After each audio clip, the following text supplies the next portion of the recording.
الحمد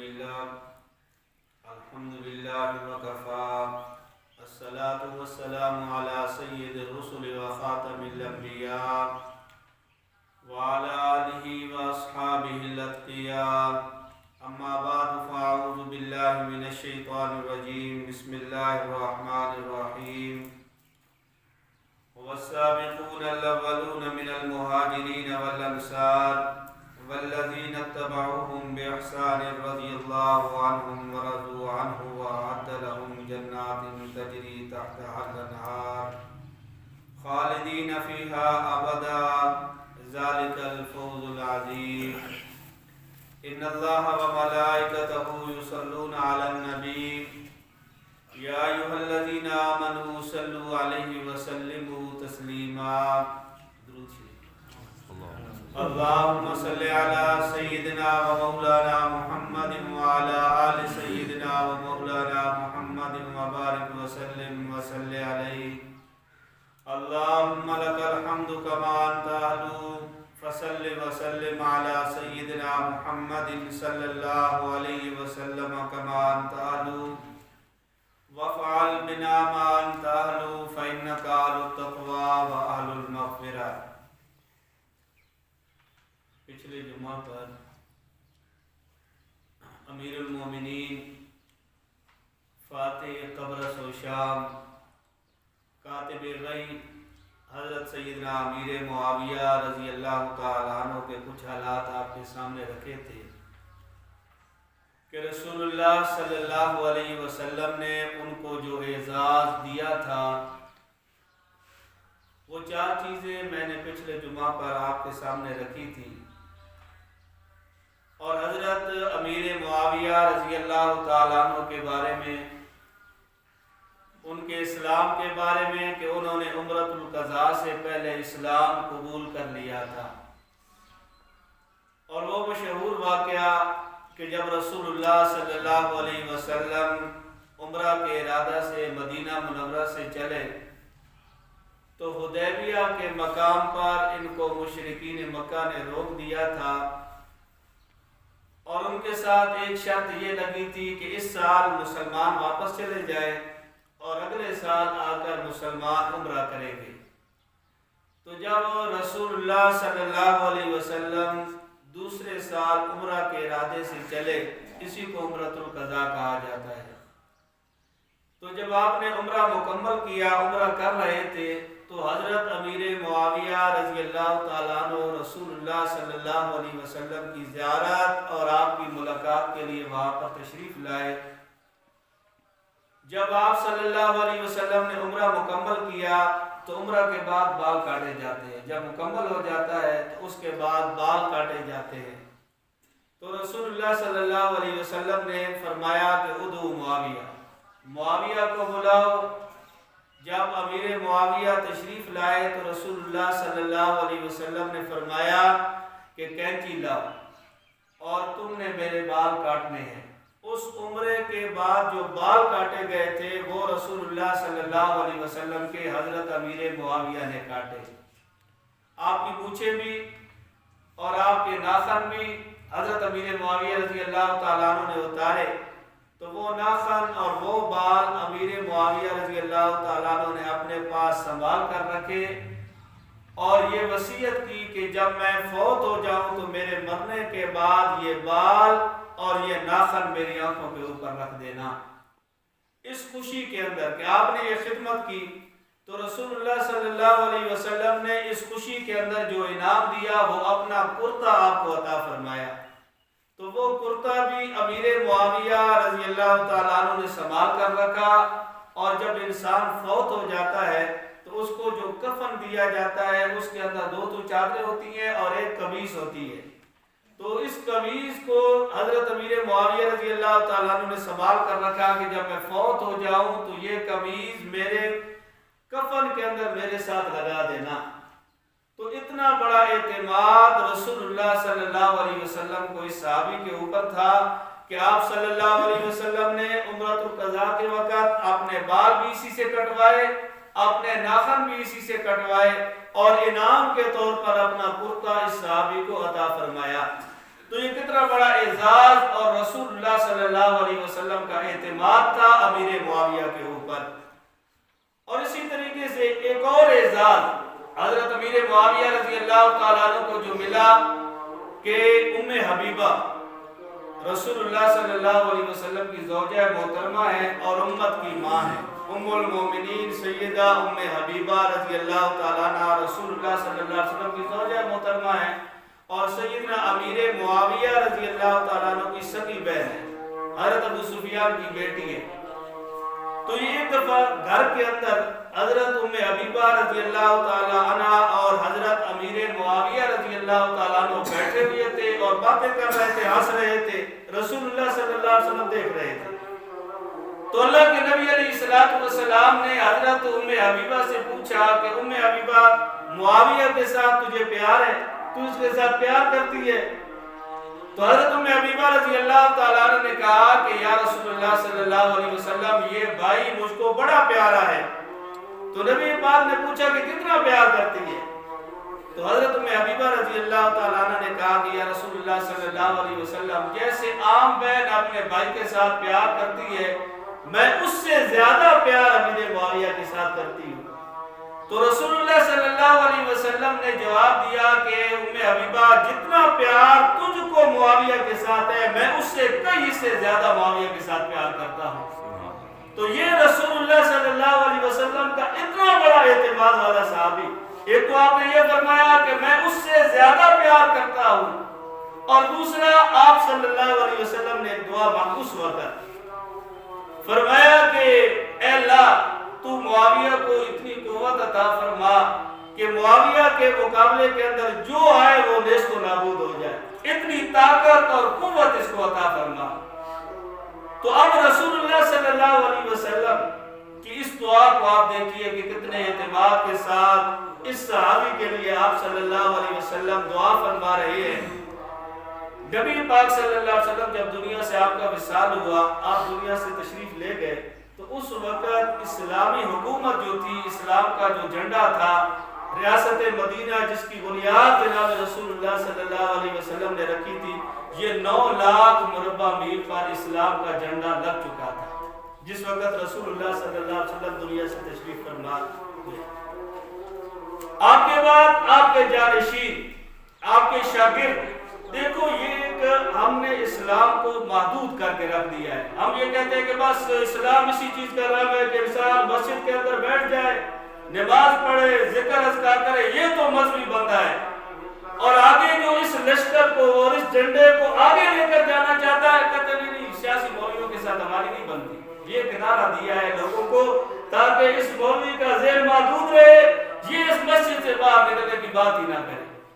حالانکہ یہ مشن رسول اللہ صلی اللہ علیہ وسلم اپنے صحابہ کے حوالے کر کے گئے تھے۔ آپ دیکھیے یہ ملک پاکستان بنا، اس کے جھنڈے 2 لہرائے گئے تھے، ایک مشرقی پاکستان کے اندر اور ایک مغربی پاکستان کے اندر۔ مشرقی پاکستان کے اندر بھی جس نے جھنڈا لہرایا وہ مولوی تھا، اور جس نے مغربی پاکستان کے اندر جھنڈا لہرایا وہ بھی مولوی تھا، مولانا شبیر احمد عثمانی اور مولانا ظفر احمد عثمانی رحمۃ اللہ علیہ، یہ مدرسے کے پڑھے ہوئے تھے جن کے ہاتھ سے قائد اعظم نے جھنڈے لہرائے تھے۔ اور آج جو ہمارے ملک کا آئین ہے 73 کا آئین جس کو کہا جاتا ہے، یہ مفتی محمود کا بنا ہوا آئین ہے، مولویوں کا بنا ہوا۔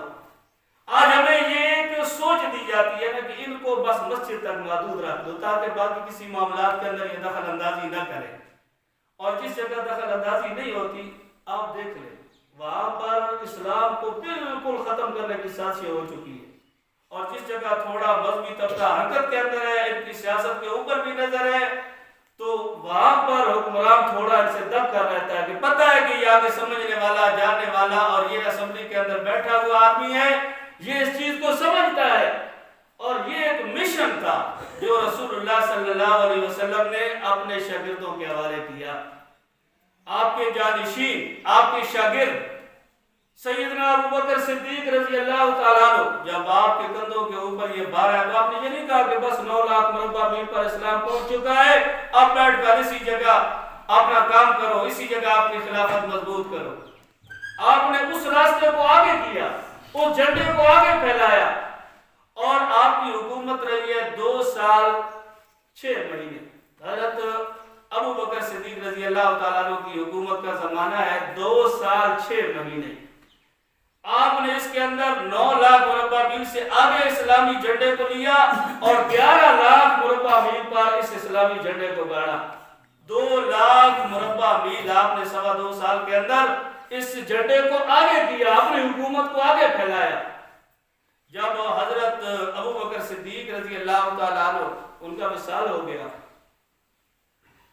حضرت عمر رضی اللہ تعالیٰ عنہ حکومت سنبھالتے ہیں. آپ کے پاس حکومت کا نظام آتا ہے تو آپ کی حکومت رہی ہے 10 سال اور کچھ مہینے اوپر. 10 سال غالباً 3 مہینے 10 دن یا 6 مہینے 10 دن یہ آپ کی حکومت کا دور تھا. آپ نے 11 لاکھ مربع میل سے آگے سفر کیا اور 11 لاکھ مربع میل تک اس اسلامی حکومت کو پہنچایا. آپ کی حکومت کے اندر 22 لاکھ مربع میل کے اوپر آپ کی حکومت تھی. جب حضرت عمر رضی اللہ تعالیٰ عنہ دنیا سے تشریف لے جاتے ہیں، سیدنا عثمان رضی اللہ تعالیٰ عنہ کے کندھوں کے اوپر یہ بار ڈال دیا جاتا ہے. تو اب یہ نہیں کہ وہ بھی بیٹھ گئے کہ بھائی ابھی بڑی وسعت ہو چکی ہے، 22 لاکھ مربع میل پر اسلامی جھنڈا لگ چکا ہے، اب بیٹھو اسی حکومت کو مضبوط کرو. یہ ایک سوچ رسول اللہ کے جانشینوں نے دی ہے کہ اسلام پوری دنیا کے اوپر پھیلا دو. یہ نہیں کہ اسلام بس محدود کر دو، اس کو رکھ دو، بیٹھ جاؤ بس ابھی ہمارا کام ختم ہو گیا. نہیں، حضرت عثمان رضی اللہ تعالیٰ عنہ نے اس سے آگے سفر کیا. 11 لاکھ 11 مہینے 18 دن، 11 سال 11 مہینے 18 دن یہ امیر المومنین سیدنا عثمان غنی رضی اللہ تعالیٰ عنہ کا دور حکومت ہے. اور آپ نے 22 لاکھ مربع میل سے آگے سفر شروع کیا.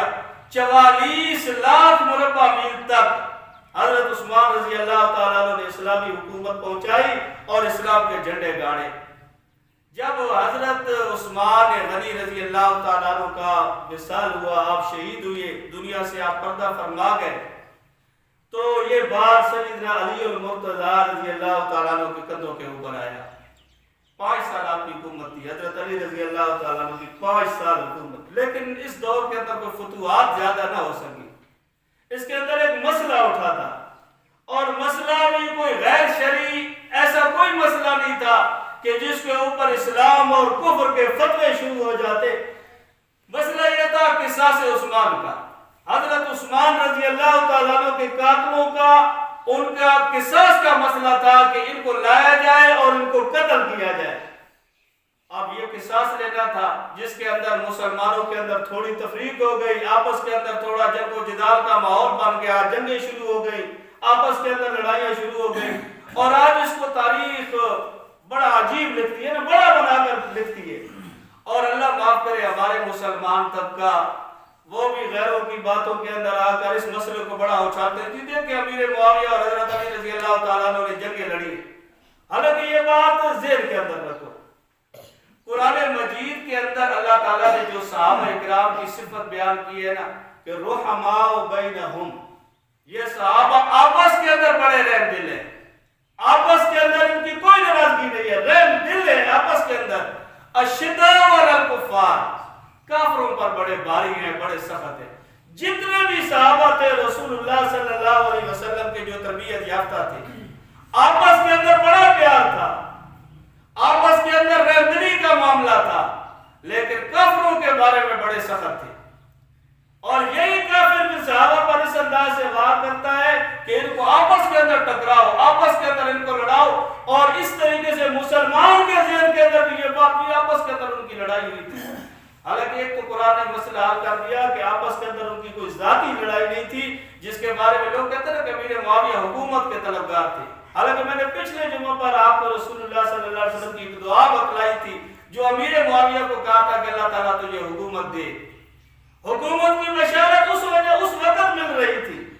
اور دوسرا حضور نے امیر معاویہ کے بارے میں یہ دعا کی تھی کہ اللہ معلم الکتاب والحساب، اے اللہ معاویہ کو کتاب کا علم بھی دے اور حساب کا علم بھی دے.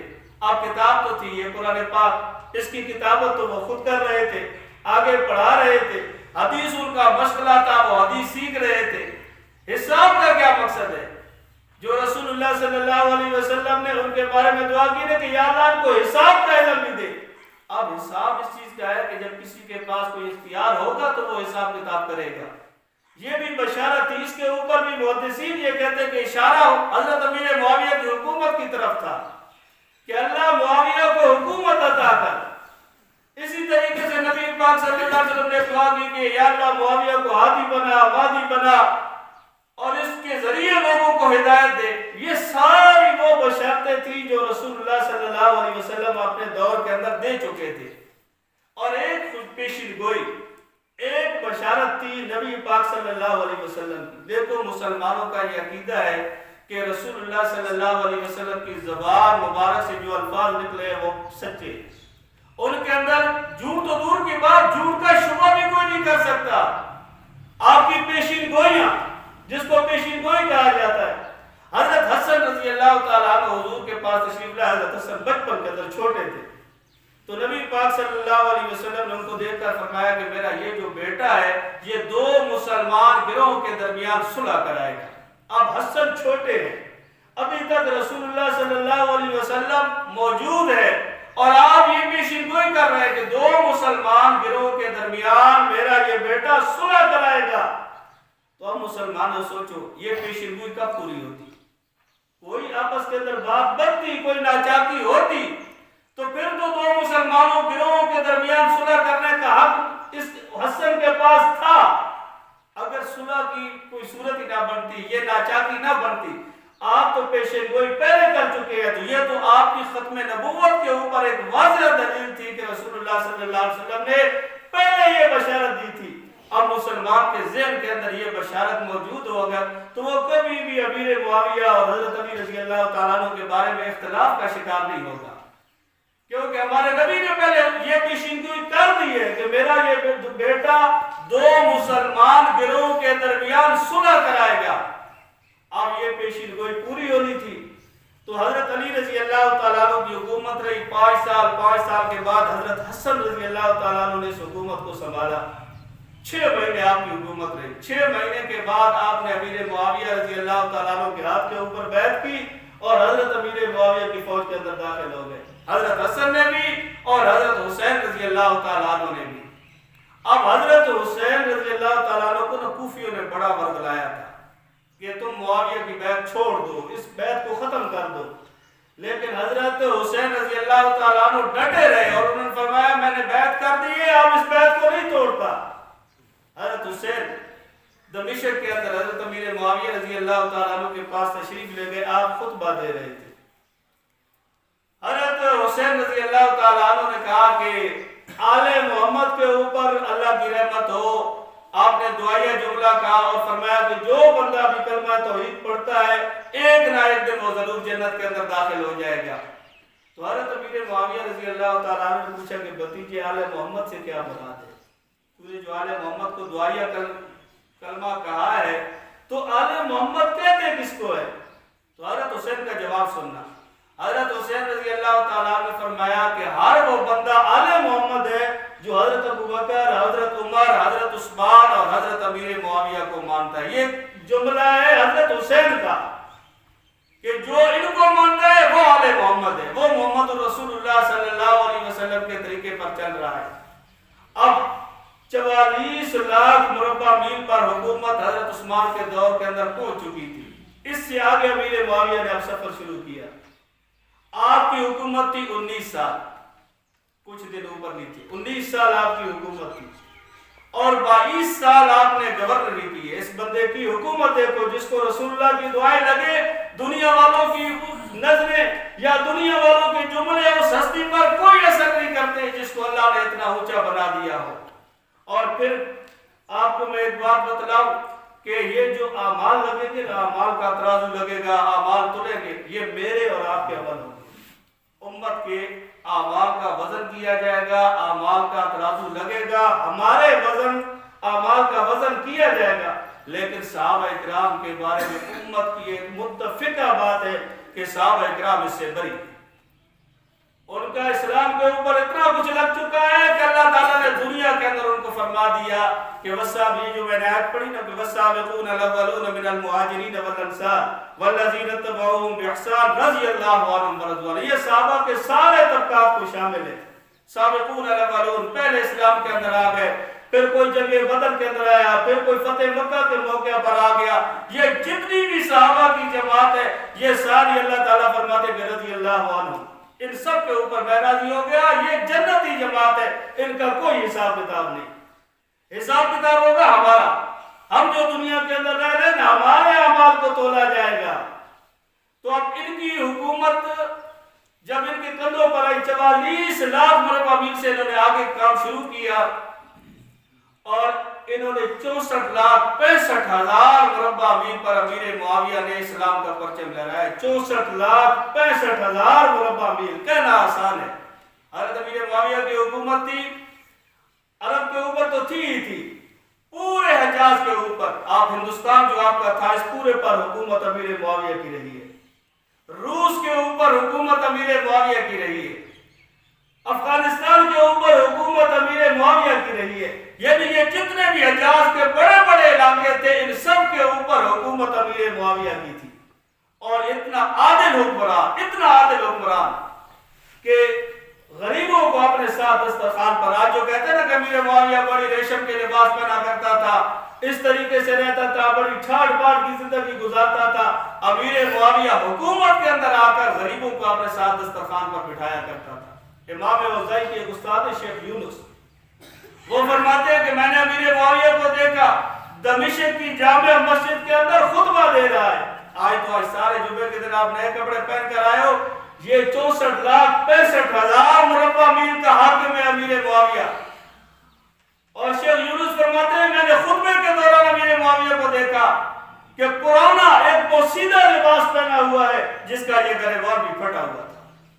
سفر کرتے تھے، سواری آپ کی خچر ہوتی تھی اور غلام آپ کے پیچھے بیٹھا ہوا کرتا تھا۔ یہ نہیں کہ آج کے بادشاہوں کی طرح پروٹوکول تھا، جن کے پاس کوئی حکومت کا اختیار بھی نہیں، وہ بھی اپنے آپ کو آج بڑا سمجھتے ہیں۔ اور دیکھو یہ اتنا بڑا حکمران، اتنا عادل حکمران خچر کے اوپر سواری کرتا ہے اور پھٹے ہوئے کپڑے پہنتا ہے اور اپنے پیچھے غلام کو بٹھا کر سفر کرتا ہے۔ اور 22 لاکھ، یہ 19 سال اس کی حکومت رہی ہے اور 22 سال صرف گورنر رہا ہے امیر معاویہ، کوئی معمولی صاحب ہی نہیں ہے، اللہ تعالیٰ نے اس کو بڑے بڑے عہدے دیے ہیں۔